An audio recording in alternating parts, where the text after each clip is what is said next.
male high school student was on his way home from his part-time job. He passed by a public payphone and noticed an unopened Coca-Cola bottle placed on top of it. He decided to bring it home with him,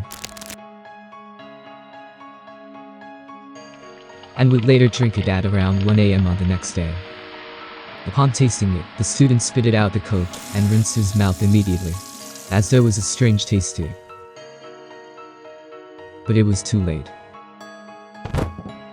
He collapsed to the floor and became unconscious.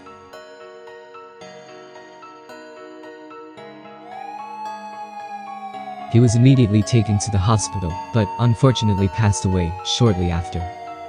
As the cause of death was later determined to be cyanide poisoning, the police took over and started an investigation.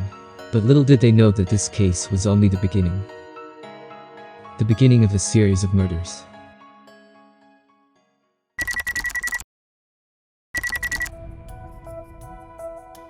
At about 8 a.m. on the same day, a man was found lying on a sidewalk, about 600 meters away from the previously mentioned public payphone. He was taken to hospital and was pronounced dead there, with the cause of death, cyanide poisoning.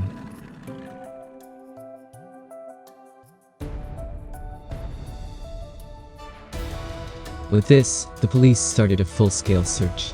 And as expected, they found another Coke bottle containing traces of cyanide another 600 meters away from the second public payphone, in front of a small family-run store. The store owner's son, then 15 years old, saw the bottle of Coke during an errand run, and thought that he would drink it after finishing his errands. Fortunately for him, by the time he came back, the police had arrived and took the Coke bottle away, warning everyone about the recent cases.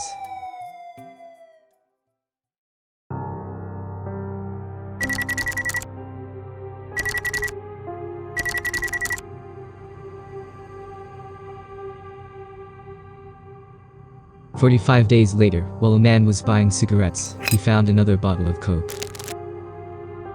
Even though this man knew about the poisoning cases in Tokyo, he drank it anyways.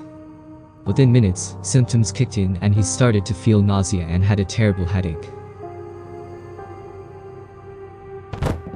He soon collapsed and was sent to a nearby hospital, where he would be saved.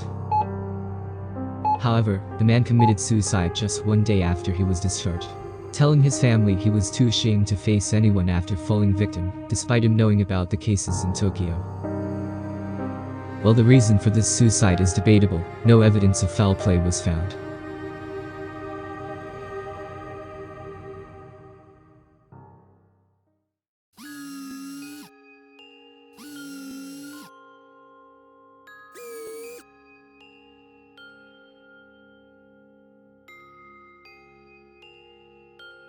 It is Valentine's Day. A 43-year-old man found a box of chocolate in a paper bag in the underground shopping street in Tokyo Station.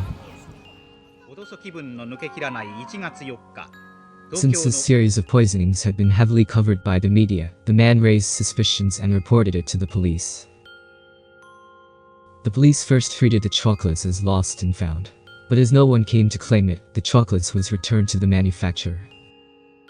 When the manufacturing company received the box of chocolates, they became suspicious as the seal had been broken, while all 40 chocolates were intact. Upon a lab examination, cyanide compound was detected. The company then reported to the police.